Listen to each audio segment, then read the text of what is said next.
5 rumah di 4 Lawang ludes di lahap si Jago Merah. Kebakaran ini terjadi di saat masyarakat melaksanakan sahur dan membuat panik warga hingga berhamburan keluar rumah untuk menyelamatkan diri. Kebakaran ini terjadi di kawasan pemukiman padat penduduk Desa Muara Karang, Kecamatan Pendopo, 4 Lawang, Jumat kemarin.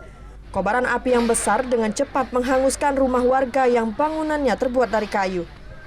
Warga berusaha memadamkan api menggunakan alat seadanya, namun kobaran api yang besar warga kesulitan untuk memadamkan api.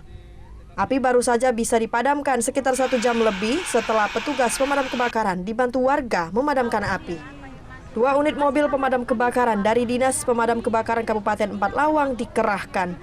Terbakar habis ada 5 buah rumah, 2 buah rumah rusak berat. Taksiran kerugian ditaksir lebih kurang sekitar 800 juta. Dalam musibah kebakaran ini, 5 buah rumah warga hangus terbakar, 2 rumah mengalami rusak berat.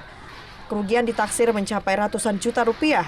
Saat ini penyebab kebakaran masih dalam penyelidikan pihak kepolisian, namun dugaan sementara api berasal dari hubungan pendek arus listrik. Dari 4 Lawang, Amri Wijaya, iNews melaporkan.